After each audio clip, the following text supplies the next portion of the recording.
Welcome back. اور بات ہو رہی ہے پی ڈی ایم اتحاد کی. 12 نکاتی میثاق پاکستان پر اتفاق ہو گیا. پی ڈی ایم کی اگر ہم بات کریں تو ابھی تک اتفاق اور نا اتفاقی پہ ہی معاملہ چل رہا ہے. اور چونکہ جو تین بڑی سیاسی جماعتیں ہیں، خاص طور پہ مولانا فضل الرحمان صاحب، پاکستان پیپلز پارٹی اور مسلم لیگ نواز، تینوں سیاسی جماعتوں کی جو باؤنڈنگ ہے وہی نہیں ہو پا رہی، اور آپس میں بھی ایک دوسرے پہ یہ ٹرسٹ کرنے کو تیار نہیں. یہی وہ وجہ ہے کہ اب دوبارہ ان کو ایک میثاق بنانا پڑا، میثاق کرنا پڑا. ایجنڈا سیٹ نہیں ہو پا رہا. کوئی حکومت یہ کہہ رہی، ایک پارٹی یہ کہہ رہی ہے کہ وزیر اعظم صاحب کو گھر جانا ہوگا تو ہی مذاکرات پاسبل ہوں گے. اسٹیبلشمنٹ کے ساتھ اگر مذاکرات ہوں گے تو وزیر اعظم مائنس ہوں. تو یہ وہ چیزیں ہیں. پھر اگر مسلم لیگ نواز کی بات کریں تو وہ خود دھڑے بازی کا شکار ہے.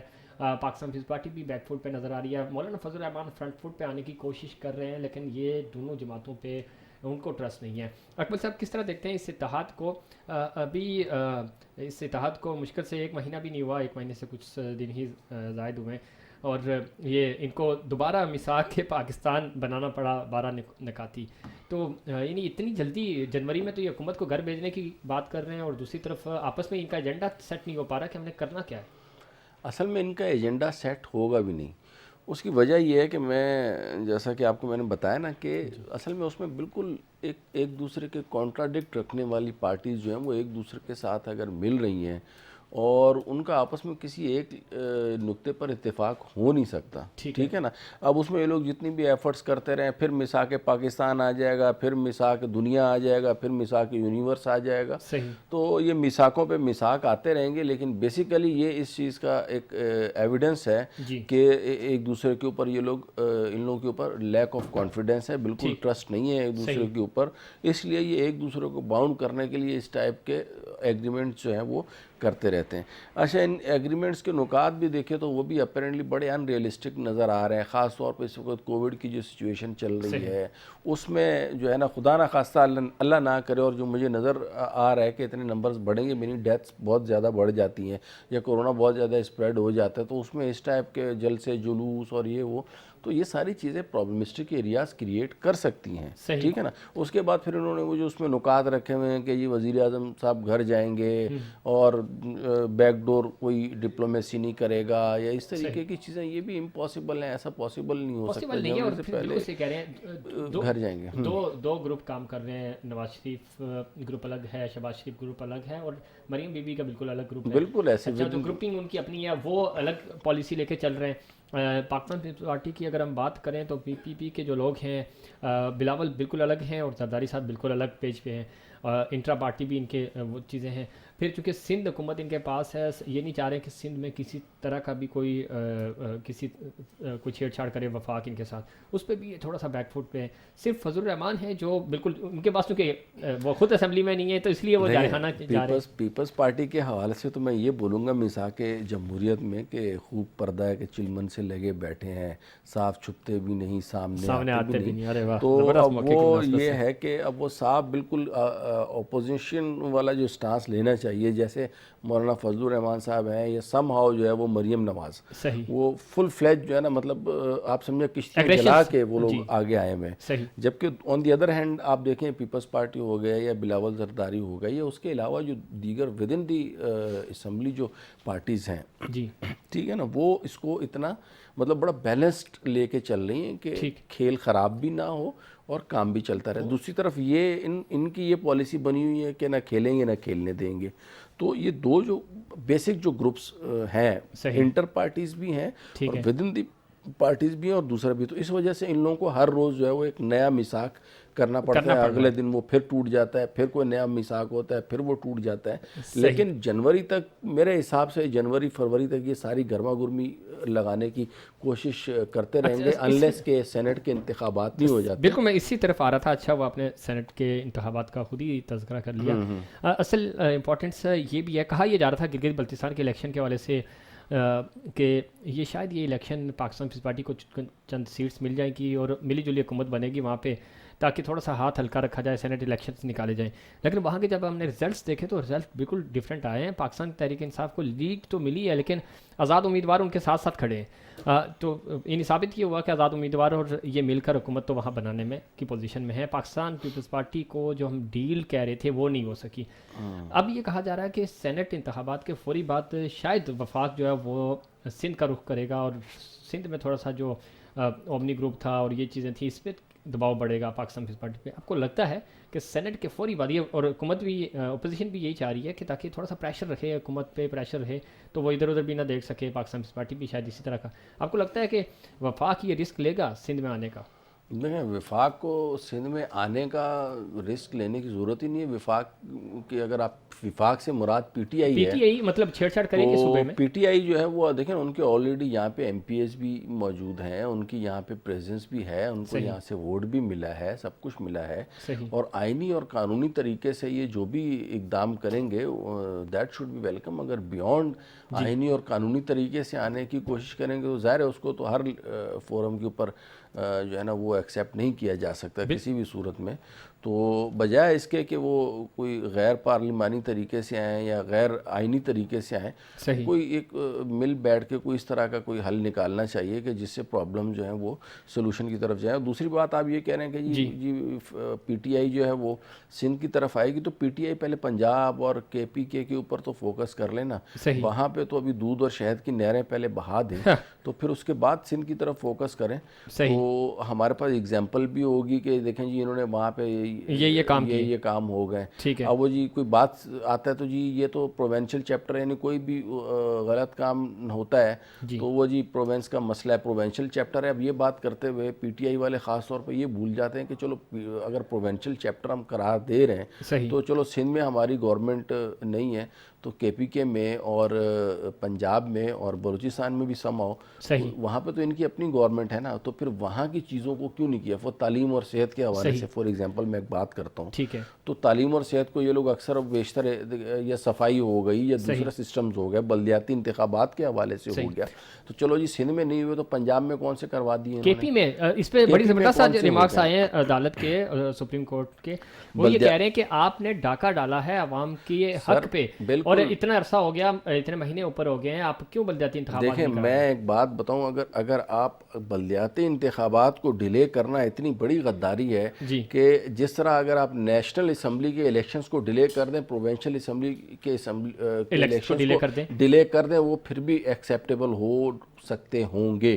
لیکن بلدیاتی انتخابات تو آپ عوام کا حق مار رہے ہو ڈائریکٹ, کیونکہ دیکھیں جس طرح تین ٹیئرز ہوتے ہیں, ایک آرگنائزیشن میں بھی 3 ٹیئرز ہوتے ہیں, ایک اسٹریٹجک ٹیئر ہوتا ہے اور ایک ہوتا ہے پلاننگ کا اور ایک ہوتا ہے آپریشنز کا. تو یہ جو بلدیاتی ٹیئر جو ہے نا یہ آپریشنز کا ٹیئر ہے, جو ڈے ٹو ڈے آپریشنز کریں گے, جو ڈے ٹو ڈے ورک کرتے ہیں, چھوٹے موٹے بجلی پانی گیس چھوٹے موٹے منصوبے, ماس ٹرانزٹ بس کا منصوبہ, یہ ساری چیزیں بلدیاتی گورنمنٹس کرتی ہیں, لوکل گورنمنٹس کرتی ہیں, جبکہ جو پروونشل یا فیڈرل گورنمنٹ ہے ان کا کام تو لیجسلیشن ہے, اس کے علاوہ اور کچھ بھی نہیں ہے ان کا کام. اب یہاں پہ یہ خود آپریشنز کر رہے ہیں اور ان چکروں میں پڑے میں, تو بالکل صحیح کہا ہے کورٹ میں, ٹوٹلی انڈورس کے بلدیاتی انتخابات نہ کرانا بالکل میرے نزدیک تو عین غداری ہے. عین غداری ہے. دوسری طرف وزیر اعظم صاحب کہہ رہے ہیں کہ, اور وہ پہلے بھی دعویٰ کرتے تھے کہ میں ایسا سسٹم لے کے آؤں گا, اور میں جیسے برطانیہ میں ہے بس خاک ہو جائیں گے ہم خان صاحب کو خبر ہونے تک بھائی اللہ نہ کرے. لیکن وہ یہ کہہ رہے ہیں نیا لوکل گورنمنٹ سسٹم لائیں گے, بڑے بڑے دعوے کیے تھے انہوں نے, لیکن ابھی بھی دیکھیں بدقسمتی یہ ہے اکمل صاحب کہ ہمارے ہاں جب الیکشنز ہوتے ہیں یا تو آمریت کے دور میں بلدیاتی انتخابات ہوئے یا پھر جمہوری دور میں بھی ہوئے پچھلی دفعہ, تو سپریم کورٹ کے کہنے پہ اور بار بار کہنے پہ, آج بھی سپریم کورٹ نے کہا اب پھر ایک ہفتے بعد پھر دوبارہ ان کو بلائیں گے, تو اس کے بعد جا کے الیکشن ہوتے. یہ ہماری پولیٹیکل جو پارٹیز ہیں وہ گھبراتی کیوں ہیں بلدیاتی انتخابات کرانے سے, حالانکہ سب سے بڑا دعویٰ یہ کرتے ہیں کہ جمہوریت میں بلدیاتی انتخابات ہونے چاہیے. بھائی پہلے تو میں آپ کی سب سے پہلے یہ غلط فہمی دور کر دوں کہ جمہوریت ہے, ہمارے یہاں بادشاہت ہے, یعنی ہمارے ہاں 2 ہی دور رہے ہیں, یا بادشاہت یا امریت. جمہوریت تو میں نہیں سمجھتا کہ کبھی کوئی نام نہیں ہے نا بھائی. جب بلدیاتی انتخابات نہیں ہے, بلدیاتی گورنمنٹ نہیں ہے, تو وہ جمہوریت ہے ہی نہیں.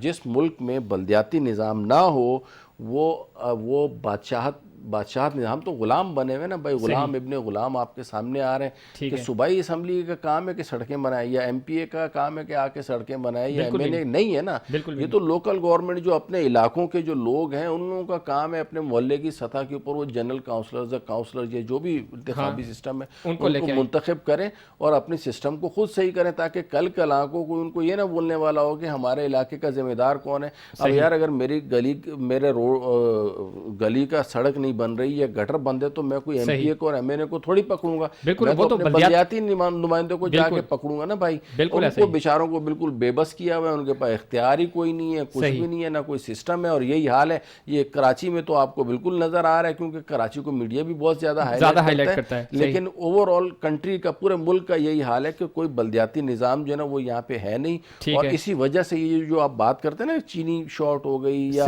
تو اس کا بنیادی وجہ بھی یہی ہے کہ ہمارے یہاں پہ جو بلدیاتی نظام ہے نا وہ مضبوط نہیں ہے. اگر بلدیاتی نظام یہ لوگ خان صاحب کی گورنمنٹ مضبوط کر جائے نا, تو یہ بڑے بڑے مسائل جو ہے نا وہ تو خود بخود ہی حل ہو جائیں گے. کیونکہ بلدیاتی نمائندوں کو پتہ ہے نا, جب مجھے پتہ ہے کہ یہ میرے پڑوس میں گودام بنا ہوا ہے اور اس میں اس نے اسٹاک کیا ہوا ہے, میں تو جا کے پکڑوں گا نا بھائی, یا میں کونسلر کو بولوں گا کہ جا یار اس کو پکڑ, اس نے وہاں پہ اسٹاک کیا ہوا ہے. یہاں پہ اس وقت یہاں پہ سندھ میں جو نظام ہے اس میں ایک جنرل کونسلر کو 2 بنگی دیے ہوئے اور جو ہے نا پورا ایریا دیا ہوا کہ چل بھائی تو صفائیاں کر. تو اس طرح کی چیزیں جب بلدیاتی لیول پہ ہونے لگیں گی تو یہ پروونشل اسمبلیز کے اوپر اور فیڈرل اسمبلیز کے اوپر لوڈ بھی کم ہوگا, ان سے ایکسپیکٹیشن بھی لوگوں کی کم ہوگی. بالکل ٹھیک کہہ رہے ہیں. لیکن دوسری طرف اگر ہم کے پی میں کہا جائے تو انہوں نے کہا تھا بڑا زبردست سسٹم لے کے آگے بلدیات کا, اور اب کے پی میں ہی 7 مہینے سے زیادہ عرصہ ہو گیا, کراچی میں 3 مہینے ہونے جا رہے ہیں اور وہاں پہ 7 مہینے سے زیادہ عرصہ گزر گیا, بلدیاتی انتخابات نہیں ہو رہے. اور اس پہ چونکہ سپریم کورٹ بھی بھرم ہوئی, اور خان صاحب وہاں کیوں گھبرا رہے ہیں, حالانکہ وہاں تو 7واں سال ہے ان کو اپنی حکومت کا, پہلے بھی 5 سال انہوں نے پورے کیے, پھر اب 2 سال یہ ہو گئے, وفاق بھی ان کا اچھے خاصے ہمارے جو منسٹرز ہیں وہ وہاں کے ہیں. اصل میں دیکھیں, اگر میں اس کو سیاسی نقطہ نگاہ سے بولوں نا, تو یہ لوگ انتظار کر رہے ہیں تھوڑے سے اکانومی کے فگرز اچھے ہو جائیں, تھوڑا سا انفلیشن کنٹرول میں آ جائے, تھوڑی سی مارکیٹ جو ہے نا وہ یہ جو تھوڑا بہت ان کا گڈ ول ڈاؤن گئی ہوئی ہے تھوڑی سی اپ ہو جائے, تو اس کے بعد شاید یہ لوگ کریں گے. اور ہر حکومت کا یہی وہ رہا ہے کہ نہ نومن تیل ہوگا, نہ رادہ ناچے گی, نہ حالات اچھے ہوں گے, نہ جو ہے وہ کیا نام ہے اس کا آپ کے بلدیاتی انتخابات ہوں گے. اکمل صاحب, چونکہ پروگرام کا وقت بھی ختم ہو رہا ہے, آخر میں خاص طور پہ کرونا وائرس کے حوالے سے آپ کی پہلے بھی بڑی اچھی اسٹڈیز تھی, آبزرویشنس تھیں, اب سیکنڈ ویو جس طرح آپ کہہ رہے ہیں کہ خاص طور پہ دسمبر بڑا سخت ہوگا ہمارے لیے, سردیاں بھی آ رہی ہیں, سردی کے موسم شاید چونکہ سانس لینے میں ویسی بھی پرابلم ہوتی ہے, کراچی کا ویدر بڑا ڈفرینٹ ہوتا ہے سردیوں میں, اور بارشیں ہمارے یہاں ہوتی نہیں ہیں. کس طرح دیکھ رہے ہیں اس میں, اور کتنی احتیاط ضروری ہے ہمارے ناظرین کے لیے, کیا پیغام دینا چاہیے؟ دیکھیں, میں سب سے پہلے تو پیغام تو میرا یہ ہے کہ اللہ تعالیٰ نے جیسے ہمارا خصوصی کرم رکھا فرسٹ ویو میں, تو سیکنڈ ویو میں بھی انشاءاللہ اسی طرح کا خصوصی کرم اللہ تعالیٰ رکھیں گے. ورنہ ہمارے جو اعمال ہیں, اور ہم من حیث القوم بھی اس قابل تو نہیں ہیں, یقین کریں, ورنہ ہمارے قوم میں وہ برائیاں پائی جاتی ہیں کہ ان برائیوں کی بیسس کے اوپر اللہ تعالیٰ نے قومیں برباد کی. ہمیں اس کو ایز اے سبق اور ایز اے لیسن لینا چاہیے, اور انشاءاللہ اللہ تعالیٰ ہمارے اوپر رحم فرمائے گا. بہرحال احتیاط جو ہے وہ بہتر ہے, احتیاط کرنی چاہیے, ماسک وغیرہ یوز کرنا چاہیے. لیکن میرا جو ذاتی خیال ہے وہ یہ ہے کہ چونکہ اللہ تعالیٰ ہم پہ مہربان ہے, میں اس میں کسی گورنمنٹ کو کریڈٹ نہیں دے رہا, لیکن اس وقت بھی کورونا کے نمبرز اچھے خاصے بڑھ چکے ہیں, لیکن اس کا اثر اتنا زیادہ ہو نہیں رہا ہے, اور اللہ تعالیٰ نے ہمارے اوپر رحم رکھا ہوا ہے, اور اسی طرح اللہ تعالیٰ رحم رکھے اور یہ دسمبر کا پیک بھی گزر جائے. لیکن احتیاط ضروری ہے, اپنے لیے کریں, کسی اور کے لیے نہ کریں کہ چلو یار آپ نے ماسک پہنا ہوا ہے تو آپ کی بیماری دوسرے کو لگے یا نہ لگے, کم از کم آپ کو تو سیکیور رہیں نا. تو ایٹ لیسٹ یہ سوچ کے بھی کریں, تو انشاءاللہ اللہ تعالیٰ مزید ہمارے اوپر رحم فرمائے گا. بہت شکریہ محمد اکمل صاحب, آپ نے پروگرام کے لیے وقت نکالا. ناظرین, یہ تھا ہمارا آج کا پروگرام. بہت ضروری ہے کہ آپ احتیاط کریں اپنے لیے اور اپنے پیاروں کے لیے. اور جناب عمران خان صاحب, آپ وعدے بہت اچھے کرتے ہیں. آپ نے پچھلے 22 سال اور اب چونکہ حکومت میں بھی ہوتے ہوئے 2 سال ہو گئے, 24 سالوں میں عوام کی امید بنے ہیں, اور ہم بھی یہی امید کر رہے ہیں کہ آپ یہ وعدے وفا کریں. اور بلدیاتی سسٹم کے لیے آپ برطانیہ کی مثالیں دیتے تھے, اور بڑا کاؤنٹی سسٹم متعارف کرائیں گے. اب بلدیاتی انتخابات جس طرح سپریم کورٹ بھی بھرم ہو رہی ہے, آپ یہ وقت پہ کروا دیں تاکہ یہ کریڈٹ آپ کو ملے. لوگوں کی آج بھی امیدیں آپ سے جڑی ہیں, لیکن یہ ملک اور یہ عوام اس وقت ہی خوشحال ہوں گے جب ان کے لیے کچھ کام کریں گے اور پریکٹیکل کام ہوگا. ناظرین یہ تھا ہمارا آج کا پروگرام. امید کرتا ہوں دیگر پروگرامز کی طرح آج کا پروگرام بھی آپ کو پسند آیا ہوگا. مجھے اور انسائیڈ پاکستان کی پوری ٹیم کو دیجیے اجازت. اللہ نگہبان.